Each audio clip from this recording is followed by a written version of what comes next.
the Bible in Puritan theology. That is going to be our main agenda item today. Why?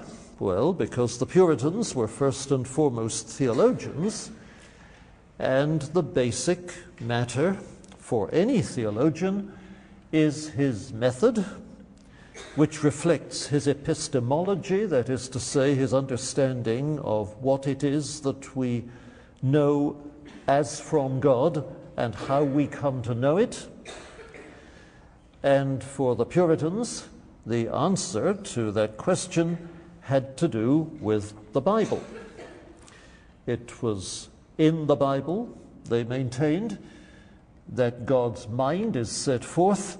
It is through the Bible that God's mind is communicated to people like you and me. The Bible then must be studied, preached, taught, memorized, meditated on, and the Puritans have gone down to history as folk who had the Bible pretty much running out of their ears, and none the worse for that. But before I plunge into that, there are one or two things that I'd like to show you, and a bit of reviewing and adding details, crossing I's, dotting T's from yesterday's presentation. The things I'd like to show you this morning are 4 books. They don't correspond exactly to what's on the course outline sheet. What's on the course outline is books that are basic to give you the information you need in order to stay abreast on this course. Apart from my book, however, A Quest for Godliness, which I spoke of yesterday, and which is there in the course outline, these 3 are additions, and I offer them to you because they are especially masterful and interesting in the matters they pursue. Here to start with is an anthology edited with an introduction by Dewey D. Wallace, W-A-L-L-A-C-E. The title of the anthology is The Spirituality of the Later English Puritans. There's a copy in the library, and there's a first-class introduction surveying Puritan piety from the standpoint of Wallace's interests, which are mainstream Reformed and evangelical interests, in other words, with which your professor, at any rate, identifies. Then, still on spirituality, to use the modern name, communion with God is what it used to be called. Here is a book which you should at least know about and read if you can. Sinclair Ferguson, who at one time was professor of theology at Westminster Seminary and is now minister of a big church in central Glasgow, Scotland. Sinclair Ferguson's doctoral thesis, shorn of many of its footnotes, is reproduced here, and the title is John Owen on the Christian Life. I don't think I need answer the question, why the Christian life?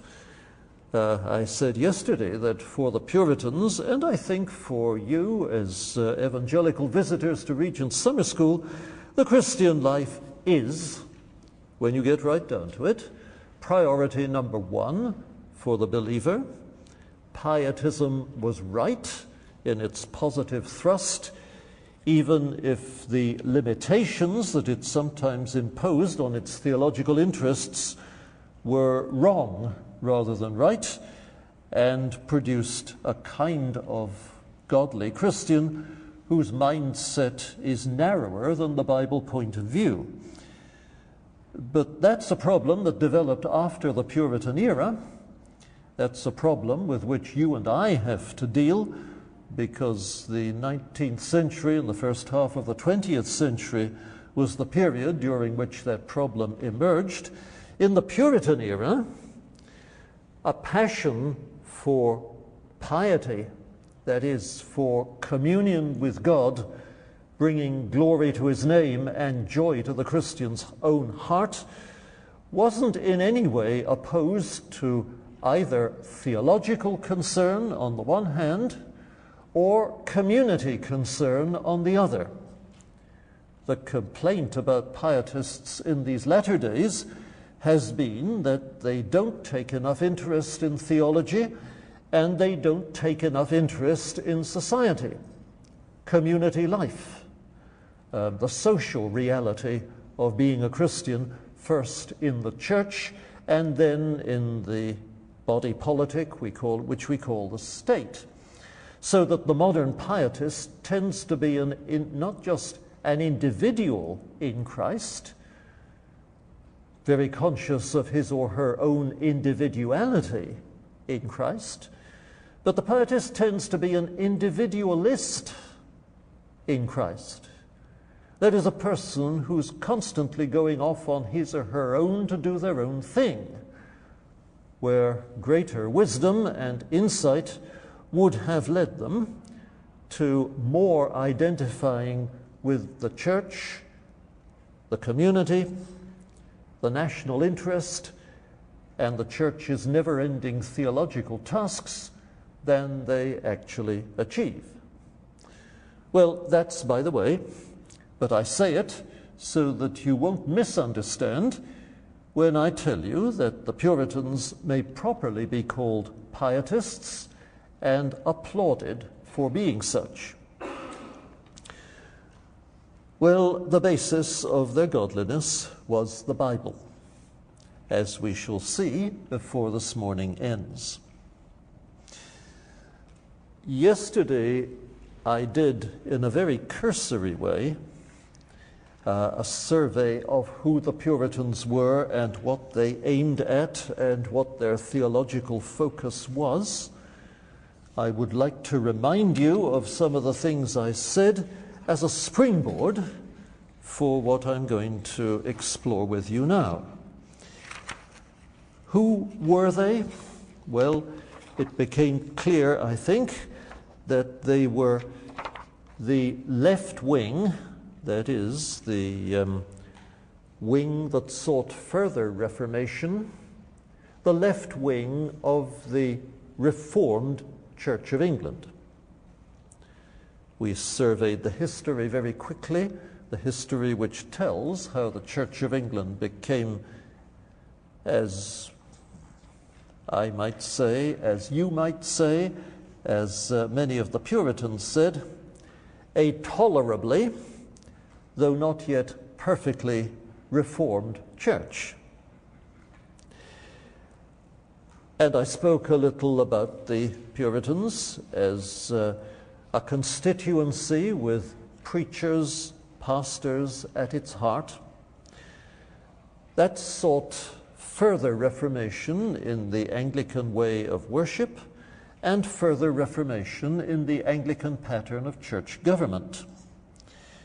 In church government, I didn't say this yesterday, but I say it now, the Puritans sought for movement towards a Presbyterian ideal in which all ministers are in a relation of parity to each other. They are, in other words, equals. And then the person who's in charge of the groups in what are called the dioceses, the people historically called bishops, would be seen as the moderator of a Presbyterian presbytery is seen, namely as the first among equals. A presbyter given a particular job to do, but a brother presbyter in fellowship on a parity basis with the rest of the presbyters.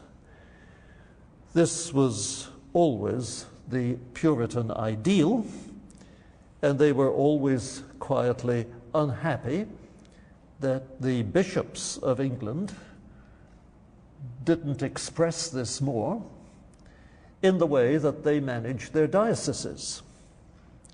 By not expressing the parity of ministers more, the bishops appeared to be leaning to a continuance of the Roman Catholic idea, which the Reformed Church of England, so the Puritans believed, should be getting away from, the Catholic idea that in the church you have a ministerial hierarchy.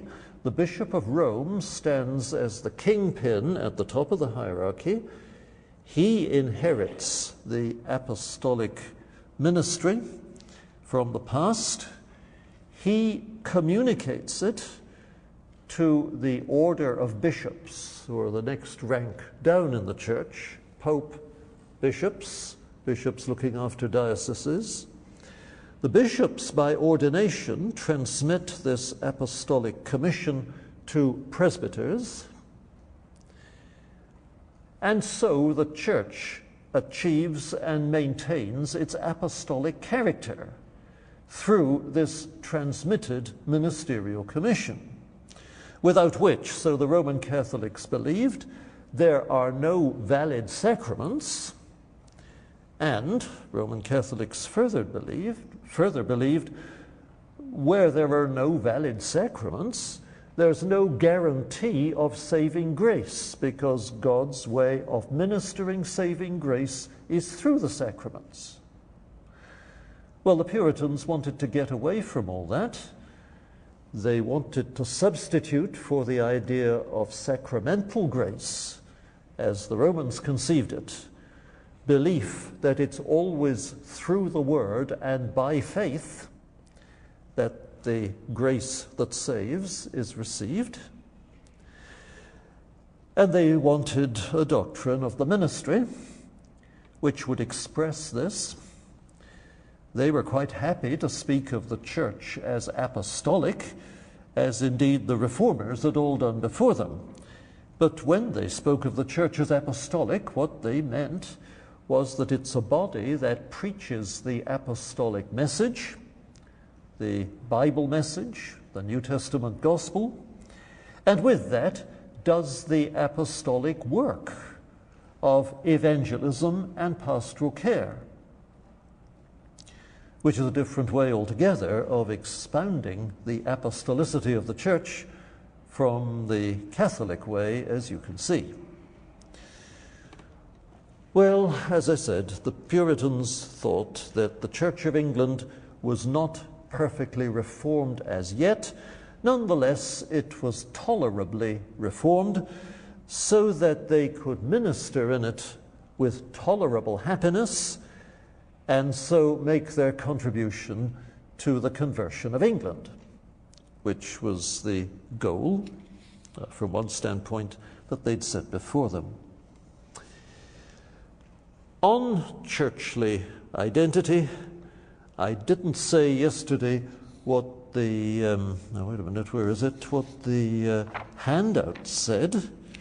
If you look on the back of the sheet that has England in the 16th, 17th centuries on it, you will see that there are a number of different descriptions of different sorts of churchmen, ministers and people.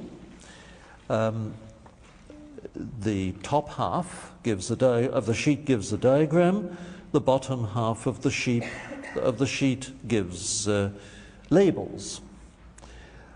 And you will notice that amongst the Puritans, you see that the word Puritan is opposite the S in Christian, about 2 inches from the top of the page. In the Puritan bracket, you've got the Episcopalian Puritans. That reference is to those clergy, the vast majority actually of the people called Puritans. The Episcopalian Puritans are clergy for whom the Church of England was tolerable, even if not perfectly reformed. And men with names like Perkins and Sibbs, S-I-B-B-E-S, and later Richard Baxter, stand as embodiments of that point of view. The irony in Baxter's case was that the imposition of terms of ministerial involvement in the Church of England in 1662, when the church was restored, those terms contained specific obstacles to Baxter's ascent. They offered specific offenses to his conscience. And so, as one who identified himself as a minister of the Church of England, always wanted to be that, the last 30 years of his life were spent outside the Church of England as a nonconformist, or as later the nonconformists came to be called, a dissenter. You'll find those words defined for you in the bottom half of the sheet. But then within the Puritan camp, there were those who wanted a full-scale Presbyterian system, such as the Church of Scotland, a national church independent of the Church of England. As Scotland in those days was a kingdom independent, or largely independent, of England. There were, as I say, there were Presbyterian Puritan clergy, not very many of them, but in the 1640s, the Parliament of England, fighting King Charles I in the Civil War, was persuaded to commit itself to a program for a totally Presbyterian pattern of church order in England. The program was that there should be one pattern of order for the three kingdoms, England, Scotland, and Ireland. And it was partly to pave the way for that the episcopal setup in the Church of England was simply outlawed, along with the prayer book, in 1645. I told you that yesterday, I think. But the pattern of a single Presbyterian order for the three kingdoms never became reality. Scotland, of course, had it already. But in Ireland and England, what happened was that Oliver Cromwell became Lord Protector, and Oliver Cromwell was committed to the ideal of established independency. You don't have any pattern of presbyteries, central assemblies called general synods, or anything like that. Every church is out on its own with its Lord. That's the independent ideal.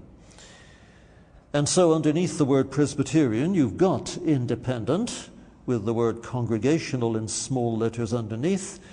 The two words apply to the same people, the same body of congregations. Independent means that they don't accept the authority of any synod, making rules for them. With Christ and with the Bible, they make the rules for themselves. And congregational means that the minister doesn't make the rules for them, but the whole congregation of the saints unites in deciding how they will run their church life. And among these people, as you see, if you look at the brackets, there were separatists and there were non-separatists. This has to do with a difference of judgment as to whether the Church of England is tolerable as a framework within which the sort of independence that the independents wanted could be established, and whether that was the pattern to work for. In other words, you would have bishops, yes, you would have dioceses, yes, but they wouldn't have any legislative power, only advisory power, and the power that comes from fellowship in relation to each congregation. Whereas the established Anglican pattern was that the diocese is the administrative unit, the bishop is the man in charge of the diocese, there's a central legislative power, Parliament in many cases, and convocation, the clergy assembly in some other cases, and Parliament and Convocation can make rules for every congregation in the Church of England. That was what the non-separatist independents wanted changed.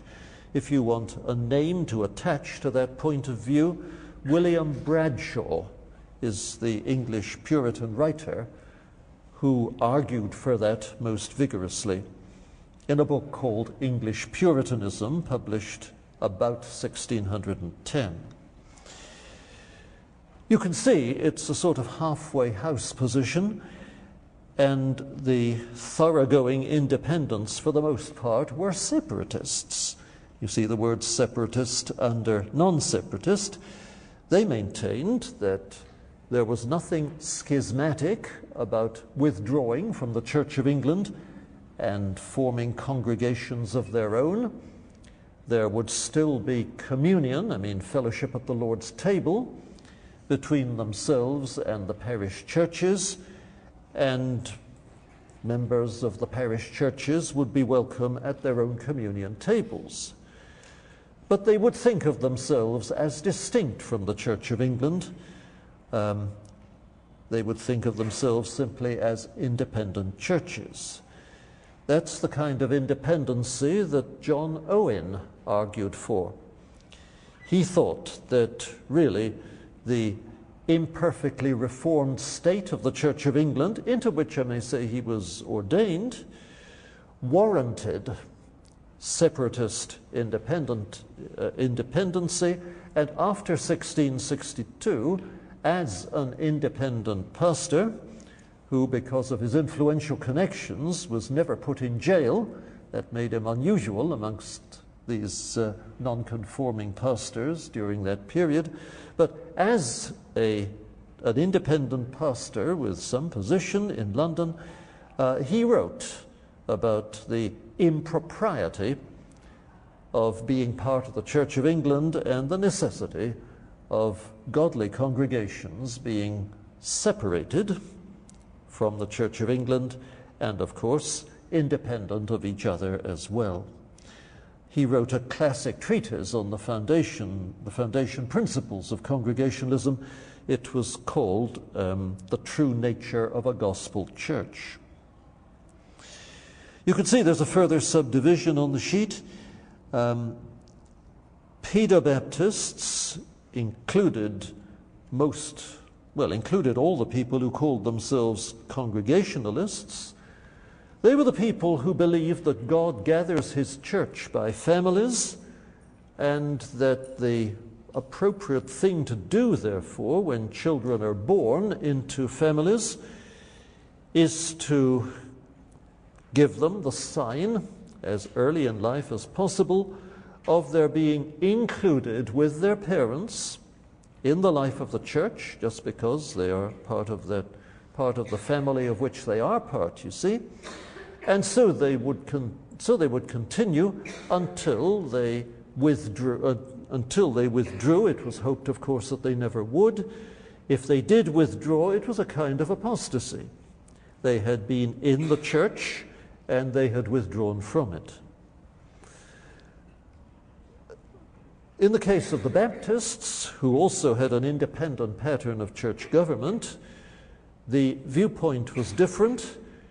The viewpoint there was that under the New Testament, the family, of course, is important, but no one should receive the sign of inclusion in Christ until he or she has made a profession of faith in Christ, which is what Baptists believe today. It won't be an unfamiliar point of view to any of you, I'm sure. And then the difference between a particular and a general Baptist is that the particular Baptists were Calvinistic and believed in particular election, and the general Baptists were Arminian. This is the first time the word Arminian has been used in this class, so let me say an Arminian is a revisionist Calvinist whose revisionism comes out in his understanding of the plan of salvation. Always remember that when you read, as it's so easy to do, Calvinistic writers writing about Arminianism as if it's an entirely different religion. That's a theological interpretation which arguably is overdone. Historically, however, it's important to remember that the Arminians are a kind of reformed Christian who have revised the mainstream, what became the mainstream Calvinist understanding of the plan of salvation, and that's the only difference. I spoke of a particular viewpoint becoming the mainstream Calvinistic understanding of the plan of salvation. That happened, you should know, at the Synod of Dort in 1618. This was a gathering of representatives of all the Reformed churches of Europe. Dort in Holland was the place where they got together.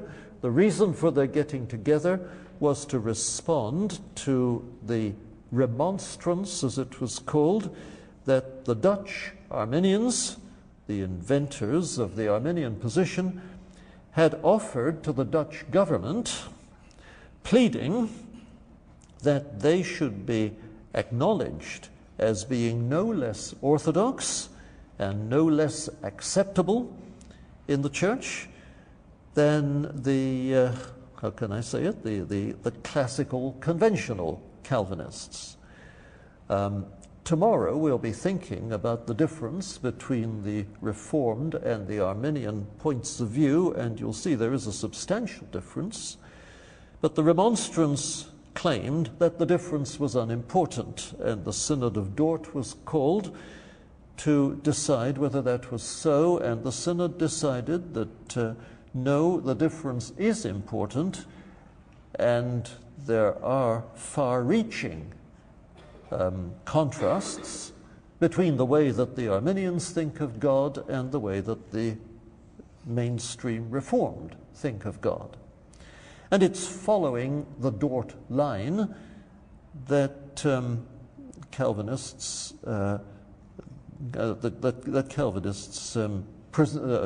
approach Arminianism as if it was a different religion. Well, that's just history. I'm only filling in historical gaps. I'm not passing theological judgments at the moment, but these are bits of history that to find your way anywhere in the 17th century story, you need to know. Okay, I hope that's clear. Pause. Any questions now about who the Puritans were?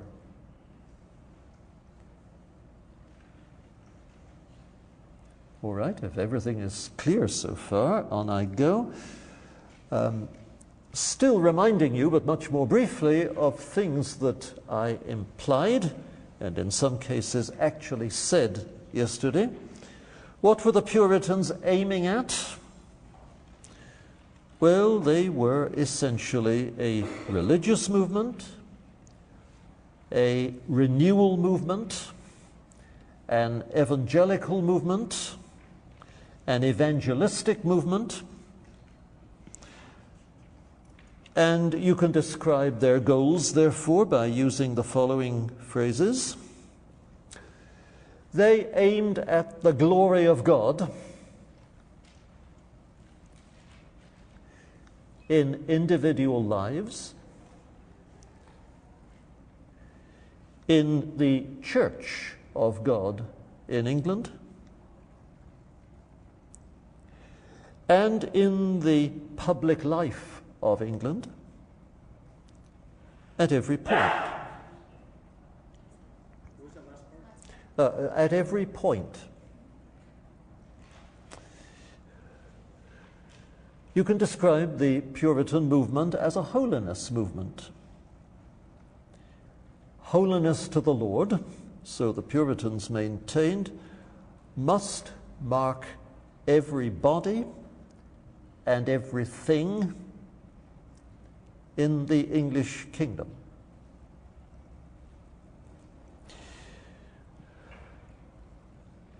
Behind this stand two factors.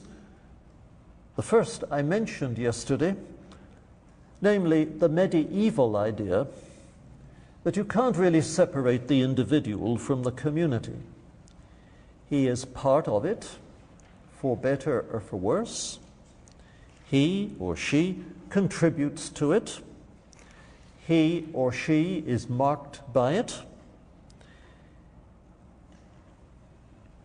There's no standing apart from it.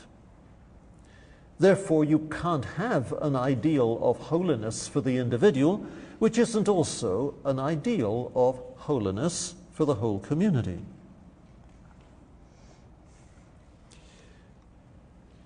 And then the second idea that stood behind the Puritan perspective here was the sense that England had a special calling in the economy of God. That idea emerged when England moved beyond the persecution that Bloody Mary carried through 1553 to 58. England moved beyond that into an evangelical Protestant settlement under Elizabeth, which gave the kingdom peace. And you know, it was just about the only country in Europe to which the Reformation had come which had peace. Religious wars were going on all over the continent. Evangelical Christians were being persecuted in France and in places in Germany. And the contrast between that and the peace which God in his providence had given to England was a very vivid thing in the minds of English Protestant Christians. Surely God must have in mind something special for us. And that feeling was very much intensified when the Spanish Armada in the 1580s was launched against England and seemed likely to invade successfully and devastate England, and was in fact turned back in the English Channel by the skill of the English mariners in their little ships of war under people like Sir Francis Drake. And then, in the providence of God, the wind got up, and these big Spanish galleons which had retreated from the engagement in the Channel. They were crowded with soldiers, but they weren't able to land any soldiers in England. And then the wind changed, it became an east wind, and blew them in a storm onto the coast of Ireland, where a whole series of these galleons were wrecked. So that only a few bits of the Armada got back to Spain, from which the Armada had been launched, and the attempted invasion of England was a total failure.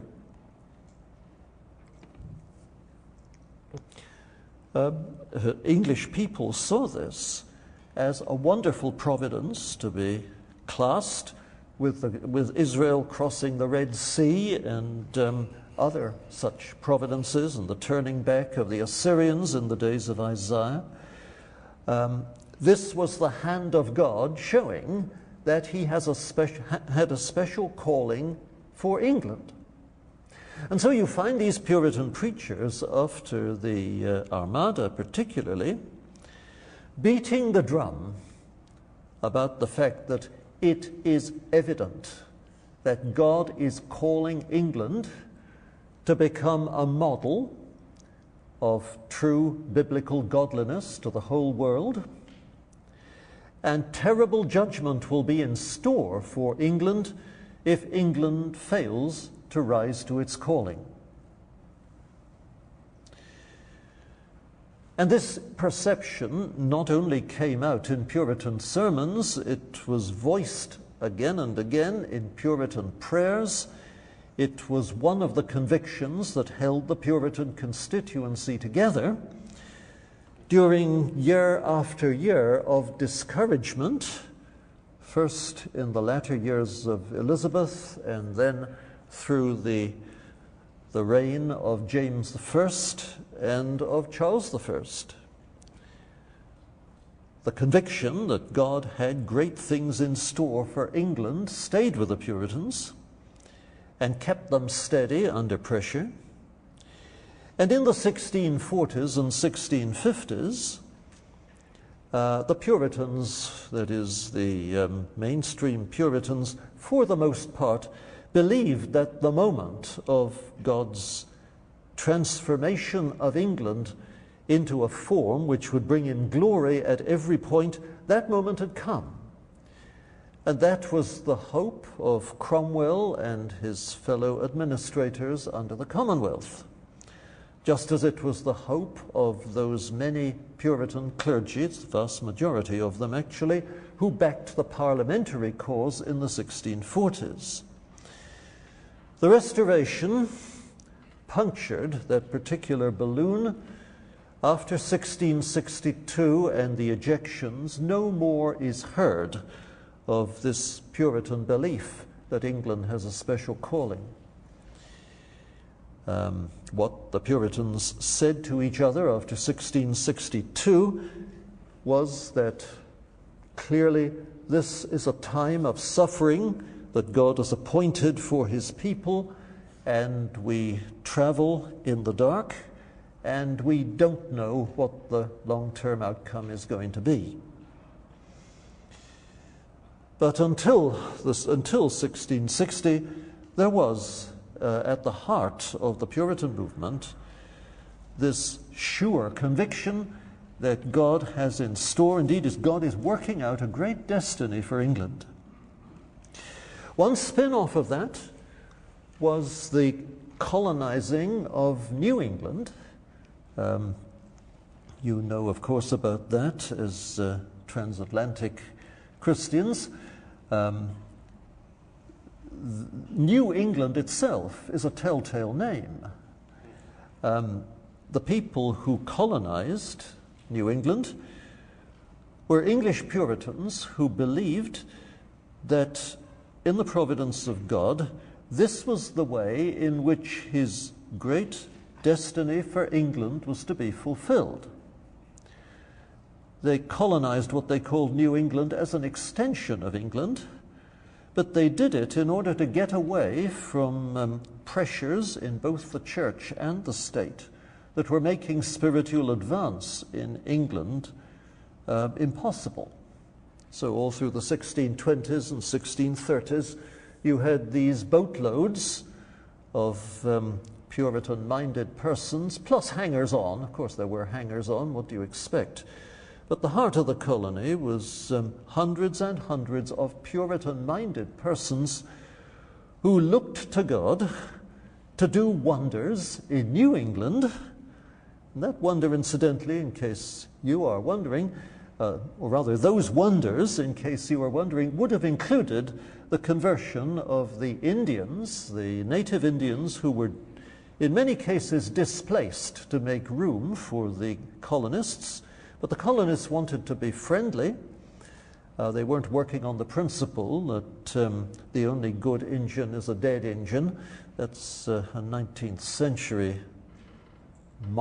tag, which the Puritans knew nothing about. They began mission work, as a matter of fact, amongst the native Indians. And people like Richard Baxter thought it was wonderful and supported it. But yes, New England was thought of as the inheritor of the great destiny of Old England. And that's the one point about New England that I wanted you to pick up as we went along. So this is what the Puritans were after: the glory of God in the conversion and the sanctification of England, just like that, so that the whole world might be blessed through England, which they believed was England's destiny. And so when one asks what was the Puritan theological focus, well, already on one of the sheets handed out yesterday, the one headed Puritan Concerns, there's a list of 7 fields of theological endeavor, and all of those were significant fields of theological endeavor, that is, fields in which the Puritans thought, taught, and wrote a good deal. But I'm not going through that list now. I'm giving you a complementary way of looking at the Puritan theological focus. I am telling you now that the Puritans, first and foremost, were concerned about God, concerned to receive his truth, concerned to worship him according to his will, concerned to bring him glory by holiness of life, concerned therefore to honor God, both intellectually and devotionally, every way they could. They were theocentric people to the last degree, one might say. Second, they were concerned about, they focused on regeneration as the crucial work of God whereby folk are saved. When I say crucial, what I mean is that it's finally regeneration or lack of it that makes the difference. They inherited the Luther-Calvin emphasis on justification by faith as the hinge of true godliness and the foundation principle of sound religion. But they said, granted that, it still is the case that without faith, nobody benefits from the justifying achievement of Christ on the cross. And equally, they said, it's true that no one comes to faith without the divine initiative in new birth. The work of God in bringing people to new birth, which is his work, involves bringing people to faith through the word, a process which they described by the phrase effectual calling. And they became great theologians of regeneration or new birth or the renewal of the heart, just because, so they maintained, that's the point at which the real decision as to whether people are saved is made, and it's God's decision before it's man's decision. Either he begins renewing the heart or he doesn't. More about this later on. It sounds somewhat awesome, doesn't it, to people who've been brought up in an Arminian frame of thought, as most of us have. For the Puritans, as for the Reformers before them, the thought that God is the arbiter of human destiny was an enormously supportive thought because of the way that they fitted it into their larger understanding of the economy of grace, of which I shall speak to you tomorrow. Just note for the moment that there is something here with which you'll have to come to terms. I'm not saying any more about it today. From another standpoint, communion with God was their theological focus, and from yet another, casuistry, that is to say, this is using their word, casuistry, the guidance of the Christian conscience as to how one should behave. The Puritans talked about cases of conscience, meaning by case what the Latin causa means in one of its dictionary definitions, that is, a matter for decision. Case in the sense in which we speak of a case being before the court. And because the Puritans were hands-on, down-to-earth people, they spent a great deal of labor on casuistry, that is, the discussion of what we would call practical Christianity, how to behave in particular cases. So now you've got the larger account, which I wanted you to have, of what the Puritans were after and how the Puritan mind worked. Again, I pause. This is what I want you to be clear on, that is, how the Puritan mind worked. If you have questions to ask about anything that I've said before we break, this is the moment to ask them. Are you clear on how the Puritan mind worked? Yeah. I just wanted to ask, going back to this belief in England and its special purpose. You say that 1662 was the key year when that was kind of knocked on the head. But you also said that people had been leaving for New England 40 or 50 years earlier. So it wasn't just that event that had made the Puritans get fed up with England. That wasn't the first event that made... Oh, wait a minute, let me say what the question is for the sake of the microphone. The point is being made by my questioner that the emigration of the colonists showed that 1662 wasn't the first event that forced the Puritans to give up their hopes for England, and that's absolutely right. But what the colonists hoped for was that God would so bless New England that Old England would come to its senses and follow in the same path. In other words, that the Puritan understanding of godliness would triumph in England, and that the obstacles to it, which were operative in the 20s and the 30s, would be left behind. The obstacles, I may say, were how can I say it, an adjusted view of what constitutes God-honoring Christianity, a view embodied in men like the Archbishop of Canterbury, William Laud, and a whole series of bishops of his mind who were appointed because of his influence with Charles I in particular. This, of course, could happen in those days. The Archbishop of Canterbury was thought of as a great officer of state, and he had the monarch's ear. And in this instance, Charles thought of Archbishop Laud as his collaborator in bringing to birth the pattern of things in the Church of England that he wanted to see, and that Laud wanted to see. What was it? Well, it differed from the Puritan pattern by laying all the emphasis on externals, what Laud called the beauty of holiness in the way that worship was done in the Church of England.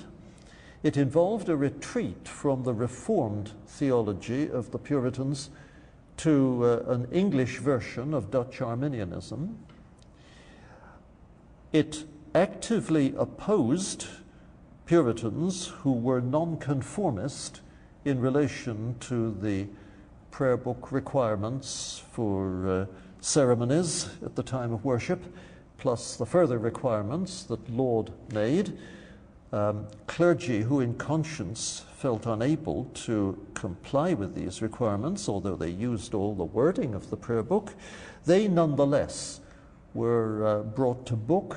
They were accused of being nonconformists. They were judged harshly in prerogative courts, which was a medieval inheritance that Laud and Charles brought to life again. A prerogative court was a court which wasn't answerable to anything or anybody.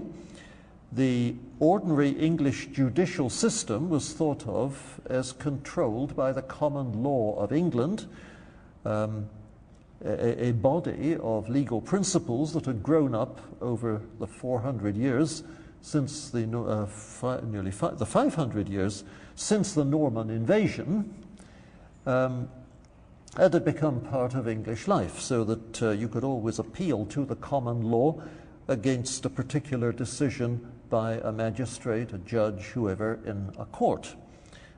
Just as we can today, you see, appealing from the decision of a particular court to the law that the court is supposed to be administering. But in the prerogative courts, the king established the court, and it was answerable only to him. You couldn't appeal away from the decision of the prerogative courts to the common law. Two such courts were brought back into operation under Charles I. This was done by Archbishop Laud. You may have heard of them. The Court of High Commission was the name of one, and the Court of Star Chamber was the name of the other. And a lot of Puritan clergy were brought before these courts for nonconformity, and very harsh penalties were inflicted on them to try and, to do two things, of course, to stop them behaving the way that they behaved. This is the morality of the old-fashioned school, where you suppose that by inflicting punishment with the cane, you make sure that the boy won't do it again. And the second thing that they were doing, again, it's like the morality of the old-fashioned school, was to make an example of these fellows, an example that becomes a warning to the rest of the clergy. You behave like these chaps behaved, and you will suffer the way that they have suffered. As I say, the old-fashioned school really gives you the model of the way that Laud's and Charles' minds worked on this question of church discipline, which is what they thought it was. Well, it meant that a lot of Puritan nonconformists suffered very grievously. And when they published incautiously, as some of them did, critiques of the bishops and these prerogative courts and the ways in which these things had been done, and when they critiqued the Arminian theology of the Archbishop of Canterbury and some of his cronies, well, that itself was regarded as seditious, so for doing that, Puritan clergy were haled before these prerogative courts and punished severely. The climax of this policy came in 1637, when three men named Prynne, Bastwick, and Burton were given time in the pillory, in the stocks, to show their disgrace. Their ears, I think, were cut off. Their tongue was cut, bisected. They were, in other words, mutilated. That was their punishment. And in London, they became national heroes because the populace had already, for its own reasons, got fed up with Charles and Archbishop Laud. And these fellows were cheered all the way to the stocks, which wasn't, of course, what Charles and Laud had been expecting. But the physical mutilation was done all the same. And that's the kind of thing that was brewing up as the background to the emigrations. That's the kind of thing that was holding the gospel back, you see. I've given you a rather long answer, but then I wanted to fill in the background properly. They had reason for going. Any more questions about how the Puritan minds worked? Which is what I've been trying to clarify for you thus far. If not, well, it's break time. Okay, friends, you have 10 minutes in which to take deep breaths and scratch each other's backs and drink coffee if that's what you want to do, and generally prepare for 3/4 of an hour more when we shall be talking about the Puritans and the Bible.